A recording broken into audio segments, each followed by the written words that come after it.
Don't screenshot it with snipping tool.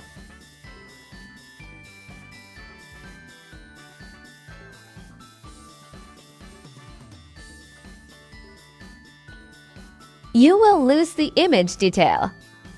Select the frame you want to export. Then click on Export. Give it a name and select the output file PNG, JPG, or PDF. Then save it.